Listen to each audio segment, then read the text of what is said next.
Allô, salut, c'est David, comment va dit? C'est ici la grosse soirée.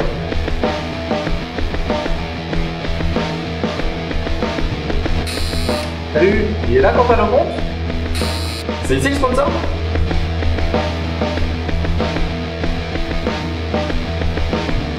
Salut à tous, on m'a dit qu'il y avait un petit gueuleton, donc bon bah voilà. Il y a 5 jeunes hommes qui m'attendent.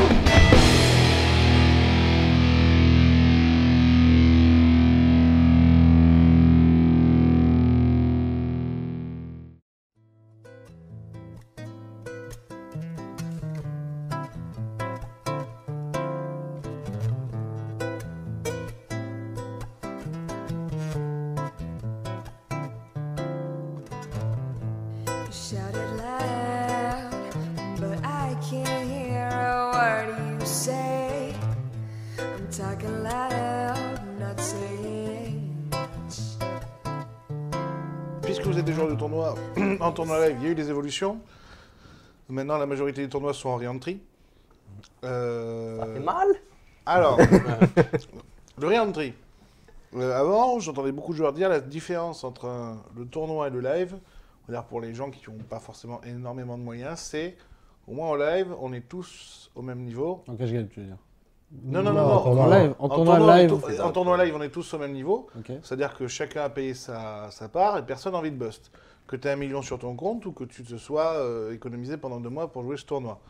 Maintenant, avec la notion de re-entry, c'est comme au cash, quoi. C'est comme au cash game, quoi. C'est celui qui a le plus de ronds peut se permettre de pouvoir en remettre, Je quoi. trouve que c'est faux en fait. Je trouve ça complètement faux cette pensée. C'est vrai pour sur la certains re-entry, joueurs, ce sera faux pour d'autres, je pense. Parce Il y a que ça vraiment des arrange aussi certains joueurs qui aient des re-entry parce que justement ceux qui, comme tu dis, ont plus d'argent vont faire aussi n'importe quoi. C'est aussi à l'avantage des joueurs qui ont moins d'argent. Ouais, sauf que le bad beat au joueur qui s'est économisé pendant 2 mois, il fait plus mal qu'au mec qui va réentrer. Bah oui, mais sur le bad beat, c'est du court terme. C'est ça. Oui, non mais voilà, mais tu peux pas dire que c'est. Oui, forcément, le mec qui joue très mal, qui sait qu'il va pouvoir réentrer, il va tenter le spot, voilà, Mais truc improbable. Mais tant mieux pour le. Tant mieux la plupart du temps, sauf que Oui. le joueur qui s'est économisé pendant 2 mois, c'est le tournoi de sa vie, alors que pour le mec, c'est. Bah oui, mais ça, ça, ouais, c'est la morale, mais c'est la loi, mais c'est la loi du jeu. Je suis d'accord avec toi, mais tu peux pas dire que c'est pas Mais est-ce que ça a changé alors le re-entry pour? Est-ce que ça a changé des choses dans le tournoi ou pas? À la manière d'avoir les tournois. Parce que par exemple, Winamax pour le coup maintenant, la majorité des tournois sur Winamax, il y a un re-entry Ouais, possible. mais il y en a qu'un. Ce que j'allais dire, c'est que Ou le sur fait PMU. d'avoir un seul re-entry PMU aussi. illimité, fait que ça bloque un peu cette Je boxe. Ah, ils sont clash chez PMU. Non, Ils si ont t'as- des logos moins gros. Attends, j'en ai un deuxième. Ça peut être plus surtout. Laissez-le Non, parler. ouais. Le fait est que si tu as 10 ou 15 re-entry possibles, ça peut créer des avantages énormes. Oh là là. Voilà. Mais non, Voilà. on peut faire ça quand même. Il Ça l'a vous fait. épate là ou pas? Ça vous calme, hein? Impressionnant. Donc excuse-moi, tu disais un re-entry. Non, ouais, donc je disais juste un re-entry, ça change pas grand-chose sur le fait que la différence entre un joueur qui peut pas re-entry et un joueur qui peut re-entry une fois va pas être énorme. Ça va pas changer grand-chose. Alors que si le joueur peut re-entry 15 fois pendant 20 levels, comme on l'a vu sur certains tournois au Maroc par exemple, là ça fait un peu une différence quand même. Et là, ça devient un petit peu abusé, je trouve, dans le sens où le joueur amateur qui est arrivé depuis le début, qui s'est qualifié avec son SAT, et qui a joué pendant 2 jours et qui voit que le mec arrive au bout de 2 jours avec 10 blindes et il a la moitié de l'average, je trouve ça pour le coup un peu limite et je pense que c'est un peu là la barrière et la dérive du coup. Après le fait qu'il y ait un re-entry, ça fait que gonfler les price pool et c'est très bien. Quoi. C'est bien, mais il faudrait peut-être les limiter. Ouais. Les payouts, on en a beaucoup parlé aussi. Philippe Torza, si tu nous vois. Mine de rien, il s'est battu aussi parce que certains trouvaient que les payouts étaient un petit peu dégueulasses, quoi. Vous les trouvez comment les payouts maintenant des tournois live? En fait, genre, c'est toujours pareil, on a cet esprit de compétition de tournoi, et si les payouts étaient beaucoup plus lisses, ce serait beaucoup moins il y aurait beaucoup moins d'adrénaline d'aller très loin. Si on avait un payout, disons que beaucoup plus lisse qu'aujourd'hui, on finirait 20e ou 15e, on ne serait pas autant dégoûté qu'aujourd'hui du coup. Aujourd'hui, les pires places, c'est peut-être 9e, 10e. Oui, mais 11e. ça vous permettrait par contre de pouvoir vivre peut-être plus sereinement de votre métier. Ouais, mais c'est pas. En fait, notre but en joueur de tournoi, ça va être d'aller le plus loin possible dans un tournoi, tout le temps. C'est-à-dire qu'on va viser les 3 premières places, c'est les places qui vont être récompensées. Si on se met à payer autant la 10e place, la 9e place, on n'aurait pas cette espèce d'angoisse de ne pas vouloir buzz 10e, 9e, de faire TF des gros tournois. Il y aurait pas, ce ne sera pas la même adrénaline derrière les tournois, vu que il n'y aurait pas le même prix, quoi. C'est ça l'idée, c'est que Romain, il a à l'esprit de ce qu'il faut pour être un bon joueur de tournoi aujourd'hui, c'est jouer la gagne. Et sur le long terme, ça va récompenser de jouer la gagne. Maintenant, Philippe Corza, que j'aime beaucoup, lui, il va plutôt être du genre à faire plus d'ITM, à être beaucoup plus régulier. Donc pour lui, c'est avantageux qu'on lisse les payouts, pour lui. Mais pour d'autres joueurs dont j'en fais partie, ça va être plus intéressant de laisser des gros écarts de prix dans les premières places, ce qui va permettre de jouer l'ICM. C'est cet ICM qui fait qu'on peut avoir un énorme edge en fin de tournoi. Et même si on va faire moins de places payées, les tournois où on va aller loin, ce sera pour les gagner ou pour faire top 3 plus souvent que les autres. Et c'est ça qui va faire la grosse différence sur le long terme. Donc pour vous, il faut garder le payout avec une vraie distinction. Ça ne veut pas dire qu'il faut garder, parce qu'après, ça dépend pour le monde amateur ce qu'il faut faire. C'est comme les re-entry. Pour moi, c'est avantageux, les re-entry pour moi personnellement. Mais je ne suis pas sûr que pour l'écosystème du poker, ce soit bénéfique de mettre des re-entry. Personnellement, j'aimerais qu'il y ait des re-entry et j'aimerais qu'il y ait des énormes écarts de prix. Winner take Et pour les amateurs, je pense pas que ce soit bon quand tu passes 6 heures, je parle online mais aussi en live, quand tu gagnes juste, t'as misé 500 balles, tu gagnes 550 après 3 jours de tournoi, c'est pas ça qui va motiver les amateurs à venir faire des tournois. En même temps, pourquoi cet amateur-là il joue au tournoi à la base? C'est parce qu'il sait qu'il y a 100 000 euros à gagner, quoi. Il se dit si je vais au bout, c'est incroyable, je gagne 100 000 euros, alors que s'il y a 30, 40 000 euros, il va le faire. Mais je pense qu'il y a un juste milieu à trouver. Quand il y a du simple au double entre le premier et le deuxième, peut-être un peu plus lissé pour mettre au moins le double de ce que tu as engagé et de ne pas avoir l'impression d'avoir fait un tournoi sur 3 jours. Quand tu fais un tournoi à 500 euros, ce qui est sur 5 jours, forcément, il faut que tu t'attendes à souvent faire min cash et prendre 1000 balles et donc faire un bénéfice de 500 euros. Oui. Enfin, ça paraît logique. On ne va pas te dire, bah tiens, tu viens de min cash, tu prends 10 000. Ça n'a pas de sens. Mais je parle justement d'un min cash au moins x2. Je pense que sur certains tournois, t'as des min cash, ils sont même pas à x2. Pour 1,7, c'est jamais moins d'1,7. Bah, regarde sur. Là, on va parler online. Sur Winamax, tu joues un tournoi à 5 euros. Les min cash, ils sont à quoi? À 5,50, à 7? Ouais, voilà, à 7. T'as gagné 2 euros. Ça, c'est pour les amateurs. C'est pareil, sur les sites concurrents. C'est ça qu'il faut que tu mais ça, c'est pour les amateurs qu'il y a des prices comme ça, parce que ça veut dire que tu payes plus de gens si tu fais ça. Si tu mets des petites premières places payées, c'est qu'il y a plus de gens payés. Sinon, on paierait moins de gens, on paie directement 15 euros. Ça, Winamax, ils ont pris le parti de payer 12 ou 15%. Donc, si on paye 15%, il y aura peut-être des moins gros prix, mais plus de gens seront rémunérés. Et comme ça, le joueur amateur qui a fini 40e de son tournoi, qui n'aurait pas été payé la veille, là, il finit 40e. Au moins, il est remboursé, il gagne un petit peu, c'est pas horrible, quoi. Quelle est pour vous la modification ou le changement qu'on n'a pas encore fait dans le tournoi live et qui pourrait être bien? Est-ce qu'il y a pour vous, je sais pas, une avancée, une nouveauté, quelque chose qui pourrait... Shot clock. Le shot clock. Ouais. En Australie. Ah oui, c'est le truc maximum 30 secondes pour réfléchir. Les shot clock, mais c'est de nouveau un désavantage pour moi. C'est-à-dire j'ai plus 15 minutes par main. De limiter, c'était en Australie, ils ont fait ça pendant les Super High Rollers. Et chaque personne avait 1 minute de décision et il avait 2 jetons en disposition qu'il devait lancer pour avoir 1 minute supplémentaire. C'était quelque chose dans le genre. Et donc voilà, c'est pour limiter le temps de réflexion. Effectivement, c'est pas logique. On laisse les joueurs le temps de réflexion qu'ils veulent. Moi, j'en profite. Le temps, c'est gratuit. Donc quand je ne sais pas quoi faire, quand j'ai des décisions closes, je prends tout mon temps, je réfléchis au coup 20 fois et parfois je tanque 10 minutes et je suis conscient que ça fait un peu chier tout le monde. Oui, surtout quand tous les spectateurs sont partis et que la salle a fermé. Ouais. Voilà, mais en même temps, c'est permis et c'est gratuit. Le temps est gratuit, donc pourquoi pas en profiter. Donc c'est vrai qu'à un moment, le shot clock deviendra essentiel et je pense que d'ici quelques années, ce sera de vigueur dans tous les tournois live partout, quoi. Au niveau des tournois live, il y a aussi une autre nouveauté qui arrive, c'est le GPI avec les drafts. Alors il y en a un qui est concerné ici. Davidi, comment ça s'est passé? Parce que toi, tu étais éligible, il me semble. Toi, tu as été pris dans les Aviators, si je dis pas de bêtises. Volatile était éligible aussi. Volatile était... Romain était Romain éligible. était aussi. éligible. C'est vrai Et la brique. La brique pas éligible. C'est la brique qui commentait en dessous de filet le bout, en J'ai fait. vraiment un casting de qualité. J'ai vraiment un casting de qualité. Alors, comment ça s'est passé? Vous avez, déjà pour être éligible, comment on vous a contacté? Pas du tout? Vous étiez au courant? Pas... Fallait filer un billet, je crois. Il suffisait d'être top 1000 GPI. D'accord. Ce qui est pas mal déjà. Ce qui est pas mal déjà. Et il fallait s'inscrire aussi. Donc il y a sur les 1000 joueurs, quelque chose comme 220 joueurs qui se sont inscrits pour pouvoir être choisis D'accord. au moment du tirage au sort. Vous êtes inscrit vous ou pas? Non, c'est inscrit du coup, c'est D'accord. pour ça qu'on était éligible. Moi je suis 1001ème donc. Le Bubble Boy forever. 220, c'est pas. 220, c'est finalement pas beaucoup sur 1000 qui se sont. Non, c'est pas tant que ça, mais il y a certains joueurs qui n'étaient pas intéressés, souvent des joueurs de Super High Roller qui avaient d'autres projets, on va dire.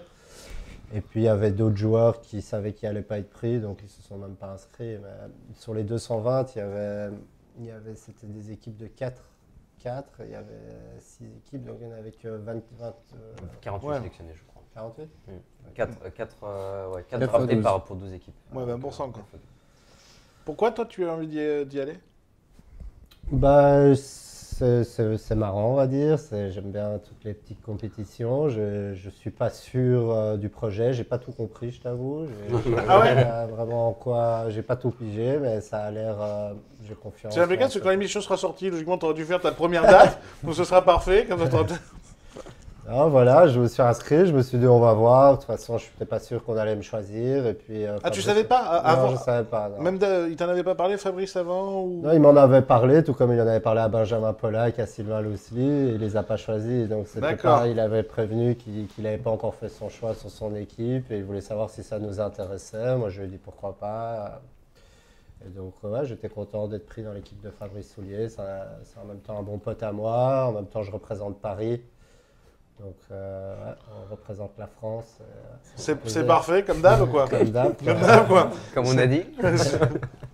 Ils vont te destituer en Belgique à la fin, ils vont en avoir marre que tu représentes que la France, quoi. C'est ça, mais c'est pas comme s'il y avait une équipe belge. De toute façon, il n'y avait pas d'équipe belge, donc autant représenter la France plutôt que Hong Kong ou Moscou. Ça a plus de sens pour moi. C'est même pas seulement pour attirer d'autres joueurs, c'est juste que le sponsor est un peu mort. Bon, ici autour de la table, il y a beaucoup de joueurs sponsorisés qui ont de la chance, on va dire, mais le sponsor c'est un peu mort et du coup pour les joueurs pros, il y a le coaching qui est une façon de gagner de l'argent de manière certaine. Et maintenant, ça c'est d'autres moyens pour rémunérer, pour se faire connaître, pour avoir des intérêts. Et voilà, pour l'instant, ça va être payé très légèrement la première année, mais si ça monte, il y a des possibilités de vraiment bien gagner sa vie grâce à ça. Si ça marche, quoi, comme dans d'autres sports, ça a marché. Ouais, un petit peu comme la NBA, ce genre de choses, quoi. Voilà, ouais. D'accord. Est-ce qu'il y a beaucoup d'entraide entre vous, entre les joueurs de poker de votre génération, ou même, David dit, toi qui es la génération d'avant, il y avait une belle équipe chez Winam, et même il y avait une belle équipe tout court. Est-ce qu'il y a ça, on va dire, le fait d'être un peu en solitude, quoi, parce que bon, voilà, vous avez de tournoi en tournoi, est-ce que ça crée une vraie entraide ou pas? Ouais, il y a clairement beaucoup d'entraide. Déjà dans le team Winamax, on fait des séminaires, on a un chat commun sur Skype où on échange beaucoup. Mais ça pourrait être encore plus approfondi. Il y a d'autres pays où ils ont vraiment des équipes où ils swappent énormément, ils jouent ensemble des gros tournois. Les Allemands, ça font ça beaucoup, ça? Les Allemands, les Scandinaves en règle générale, mais même les Américains, des Canadiens, il y a vraiment des groupes qui viennent ensemble. C'est devenu vraiment presque un sport d'équipe, même qu'il y a beaucoup d'éthiques, donc ils ne jouent pas en collusion. Et voilà, moi, je traîne beaucoup avec les joueurs français en règle générale. Et dans les high rollers que je joue, en règle générale, il y a souvent Benjamin Pollack, Sylvain Lousli. Du coup, on échange beaucoup à 3, mais ça reste petit 3. Je me retrouve au break où je vois des groupes d'Américains qui sont réunis à 12 en train de parler stratégie pendant les breaks. Et nous, on a un petit groupe de 3. Donc je pense que c'est un désavantage par rapport aux autres d'être un aussi petit groupe. Maintenant, chez les plus jeunes, on voit qu'il y a beaucoup de groupes quand même. Ils sont assez soudés dans le poker français, je pense. Alors, Ils échangent beaucoup. je pense souvent à la team qui t'entoure, toi, Erwan, c'est-à-dire Ronan, Steven, Quentin. C'est une vraie amitié, c'est une amitié par défaut. Je veux dire, comment vous vous êtes réunis comme ça? Ah non, ça fait depuis le début que je joue au poker, quoi. C'est eux que j'ai rencontré les premiers en fait. Donc du coup des liens se sont tissés et on a commencé à faire le circuit ensemble à travers la France. À l'époque, il y avait beaucoup de tournois en France. Et voilà, quoi, on a partagé les logements ensemble, on a un chat WhatsApp ensemble non-stop, on parle tous les jours, on échange techniques. Voilà. Est-ce que ça vous a servi? Est-ce que ça fait progresser d'avoir Ah oui, c'est sûr. Ouais. Pareil, non, mais c'est sûr, c'est évident d'échanger les coups, etc., demander l'avis d'autres personnes et tout, c'est normal que ça Pardon, j'ai pensé au double sens d'échanger les coups. Échanger- Pardon. Petit. Et pas qu'avec eux, enfin j'échange aussi avec d'autres joueurs. T'échanges aussi avec d'autres organes. Non mais c'est bon, voilà. Est-ce qu'on peut changer certains mots? En fait, il fallait nous donner une liste au début des mots qu'on ne pouvait pas utiliser, comme ça. Je ne suis plus là. Je suis là. C'est bon, allez-y, continuez.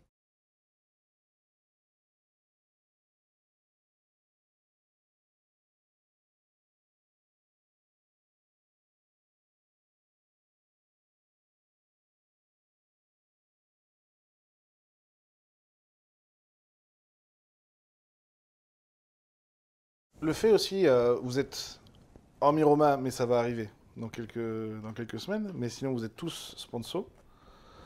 Il y a quelques semaines, tu veux dire. Il y a quelques semaines, il a réussi. Félicitations. Merci. Ah, comment tu la bâches, Valentin, en finale? Ah ouais, c'est génial. Surtout quand tu l'as chié dessus avec ton 5 et 2. C'était bon, Ah, ça. tu vas kiffer celle-là. C'était bon. Si ça arrive, les gars, on est des génies. 5 et 2, c'est ça. Ouais, voilà, t'es obligé de lui chier la même chose. Putain, merde. Est-ce que le fait d'avoir une team, est-ce que le fait d'être sponsorisé, ça permet aussi de ne pas être seul et de pouvoir avoir une structure qui te permet un petit peu comme ça de ne pas avoir le côté solitude du poker? Je pense que c'est le cas complètement. Mais je pense que dans tous les cas, on n'est jamais seul en fait. À partir du moment où on a tissé des liens avec des joueurs. J'ai pas la même expérience moi par rapport à ça. Moi, j'ai une petite expérience de joueuse sponsor, mais moi j'étais toute seule dans ma team et les joueurs que j'avais, enfin les amis que j'avais dans le monde du poker, c'était pas des... Non, mais je dis pas que je l'ai mal vécu, mais les amis que j'avais du monde du poker, c'était pas des bons joueurs. Et au début, quand je suis arrivée, j'étais connue de personne, j'étais un peu la paria, personne ne me parlait. Donc, PKR aussi. Oui, PKR, oui, mais bon, voilà. Le fait est que les liens que j'ai tissés avec des vrais joueurs, c'est arrivé bien plus tard. Donc oui, moi personnellement, j'étais très seule. Enfin, mais pas genre, je suis toute triste d'être seule, mais j'avais personne pour m'aider à progresser, etc. Donc oui, c'était PKR. Ok, quoi. donc moralité, dès qu'il y a une belle nana dans le poker, vous êtes incapable d'y aller, quoi. Je pense que c'était particulier en fait en tout cas parce qu'aujourd'hui Oui. tous les joueurs sponsorisés sont tous en lien avec d'autres joueurs. Et, Oui, non, mais je suis Après, il y a d'accord, un c'était réseau. il y a Enfin, 4 c'est pas ans, obligatoirement 5 ans. par rapport à une team ou quoi que ce soit, ça peut être par rapport aux joueurs qu'on a eu l'habitude de côtoyer, etc. Ah, c'est ça, t'es pas obligé d'être sponsorisé pour être en lien avec des joueurs qui jouent bien ou qui sont eux-mêmes sponsorisés. Je sais que moi j'ai une belle bande d'amis dans le poker et que ça se passe vraiment bien. Et c'est pas parce qu'eux sont sponsorisés et pas moi qu'il y a des différences, quoi. C'est toujours des échanges. Je sais que Guillaume, par exemple, il me parlait de ça, il me disait que ça lui apportait rien d'échanger avec Dave. C'était des joueurs pas médiocres, mais quasi. Donc bon, voilà, pour lui c'est normal. Dans votre mode de vie, il y a aussi tout ce qui est stacking. Alors, toi, pour le coup, là, toi, tu es Team Pro Poker Associé, donc site spécialisé dans stacking. Donc on va te laisser, en fait. On va parler tout seul. Il y a le swap. Toi, tu parlais des bandes d'amis qui sont formées, qui swapent entre eux pour essayer aussi de niveler un petit peu la variance, je suppose, et de pouvoir en vivre tous ensemble. Est-ce que ça, c'est quelque chose qui est nécessaire dans le poker, dans votre mode de vie, pour pouvoir justement continuer non seulement à pouvoir en vivre, parce que financièrement, ça permet un peu, donc justement, je disais, de niveler la variance, mais aussi de pouvoir, je sais pas, faire tenter des paris sur d'autres joueurs. Est-ce que c'est quelque chose qui est nécessaire aujourd'hui, ça, pour vous? Je pense qu'en live, sans parler du online, je laisserai quelqu'un d'autre répondre là-dessus, par rapport au live, je pense que c'est même essentiel, c'est devenu essentiel. En fait, les deux règles pour pouvoir réussir, c'est d'abord de jouer à un gros volume. Donc ça ne suffit plus d'arriver, de se déplacer parce que les frais sont assez élevés. Tu te déplaces, tu joues un tournoi et puis tu pars, tu rentres, c'est pas bon. Il faut jouer un maximum de tournois et puis de swapper. C'est ça qui permet de limiter la variance et de pouvoir assumer les frais qui sont souvent beaucoup trop élevés par rapport au buy-in qu'on joue. Donc c'est un peu le secret, beaucoup de swap et beaucoup de volume. Ouais. T'as lu le dernier Poker 52, mon article, non? Alors, ouais, ton dernier Non, article. je vais parler exactement de ça, du fait de réussir en live. C'est beaucoup basé sur le volume. Donc à partir du moment où on estime avoir un edge sur le field, quand on vient sur un festival et qu'on dépense tant en frais, bah, il ne faut pas que déjà ces frais soient trop élevés. Déjà, il faut trop élevé. Ah, excuse-moi. Pardon, je suis désolée. Trop élevé. Et il faut que justement cette part de frais soit compensée par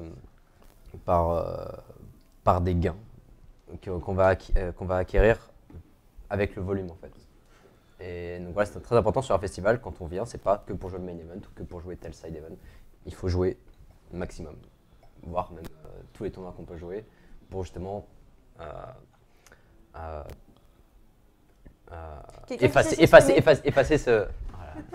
Effacer cette part de frais en fait. Effacer cette part de frais du négatif. Louis, le stacking, toi, etc., c'est une solution aussi? Là, je peux pas dire non. Non. Autre question. Je trouve ça vraiment nul à chier.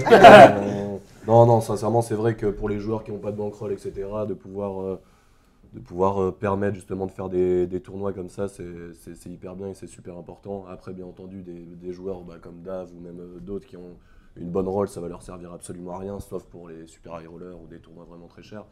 Mais oui, effectivement, ça fait partie des choses qui vont permettre au poker aussi de continuer à évoluer, à avancer, que des joueurs qui n'ont pas l'habitude de mettre autant puissent pouvoir se permettre de les jouer. Est-ce que ça t'est arrivé, David, de stacker des jeunes prometteurs juste pour essayer de les lancer? Salut. Disons que ça va pas être juste, ça m'est déjà arrivé souvent de stacker des jeunes prometteurs. Mais c'est pas juste pour les lancer, c'est juste pour me faire du pognon. T'es pas charitable en fait. Toi. La charité, on s'en fout, quoi. Faut que ça prenne. Oh, c'est ça, ça peut limite être un cadeau empoisonné si tu penses pas qu'ils sont V+, si tu penses que c'est juste pour les aider.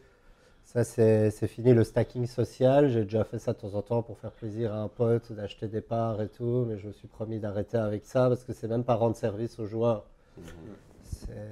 Pourquoi pas rendre service? Parce que tu le fais pas réaliser qu'il n'a pas le niveau pour jouer tel Voilà, tournoi. il n'a pas le niveau et du coup, même s'il va faire une perf, disons, sur un tournoi donné, il va vouloir rejouer alors qu'il n'a pas le niveau. Donc sur le long terme, il va perdre de l'argent. Donc c'est pas un vrai cadeau, tu lui rends pas service. Ah ouais, vous, dans votre esprit, tu vois, c'est combien qu'il faudrait gagner vraiment par an pour pareil pouvoir... On est censé l'avoir aujourd'hui. Dans mon esprit, pour Non, moi, on ce se que je cassait disais les bonbons, à là-bas. plein de joueurs, pas que je coachais, mais avec qui je parlais, qui étaient des joueurs qui commençaient, je leur disais, si tu penses gagner en moyenne 25 000 € avec un boulot normal et que tu ne comptes pas l'apport de la liberté, etc., il faut que tu multiplies, enfin que tu t'ajoutes au moins 50% Ouais, voire plus.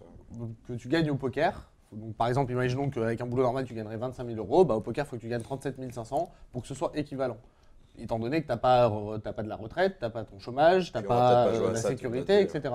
Donc, en gros, l'équivalent, pour moi, en tout cas, c'est à peu près ça, quoi. C'est en gros du brut, c'est un salaire brut, quoi. Où tu n'enlèves pas les charges sociales. Et voilà. Au poker, pour moi, il faut vraiment franchir les paliers. C'est-à-dire que si tu dépasses directement de l'argent, si quelqu'un gagne 10 000, par exemple, qui se dit oh, c'est génial, 10 000, je pourrais en mettre 5 000 de côté, ça va peut-être l'empêcher de franchir les paliers et de gagner plus, quoi, sur une année, par exemple. Quelqu'un qui s'arrête à 10 000, 20 000 pour en mettre de côté, il ne va pas faire les tournois qui lui permettent de plus gagner, quoi. Moi, il faut investir dans le poker à la base, dans ton jeu, si tu as confiance en toi. Et que derrière, c'est là où tu vois ta limite. Une fois que tu as atteint ta limite, tu peux mettre de côté. Donc il faut quand même, pour toi, atteindre une bankroll moyenne assez haute avant de pouvoir commencer à réfléchir à en placer une partie. Ouais, pour moi, ouais, clairement. Il a tout à fait raison. Pareil, moi j'ai pas touché, je me suis rien acheté jusqu'à un certain palier. Et jusqu'à un certain palier, j'ai pas fait de folie, j'ai pas. quand j'allais sur un événement, j'ai jamais pris un hôtel plus cher que les autres. J'ai toujours fait le minimum jusqu'à un certain palier. Tu trouves ça limite, ouais, je trouve Parce ça que bien. pour moi, au début, quand tu as une bankroll petite, voire moyenne, il faut tout réinvestir dans le poker de manière à faire grossir ce capital en fait. Il faut garder une force de frappe, ça je suis d'accord avec Erwan. Il faut garder une force de frappe pour le poker, c'est important. Il ne faut pas sous-estimer cette force de frappe. Après, ouais, quand tu fais, je pense que moi personnellement, c'est les gros scores qui font la différence. Donc chaque fois, les items, les trucs sont gardés dans ma bankroll poker. Et après, quand je fais un gros score, je l'envoie. C'est pour des investissements plus sur le long terme. Le fait d'être sponsor aussi, est-ce que ça change la définition qu'on a de sa bankroll? C'est ça. Ce qui est différent, c'est qu'en fait, le fait d'être sponsor, les gens croient que d'office, tous nos tournois sont payés, tous nos frais sont payés, alors que ça peut être le cas pour certains joueurs, mais c'est des joueurs qui ont fait une mauvaise stratégie, qui décident d'utiliser tous leurs contrats pour leur tournoi et rien mettre de leur poche. Mais normalement, un joueur, moi, depuis la première année que je suis sponsorisé, je mets 2 à 3 fois plus d'argent de mon sponsor pour me buy-in moi-même des tournois, pour buy-in. Et les frais, je préfère les payer moi-même que plutôt le sponsor. Tu vois ce que je veux dire? D'accord. C'est juste que... Donc toi, tu demandes à ce qu'on ne prenne pas tes frais, qu'on te le laisse pour buy-in d'autres tournois. Voilà.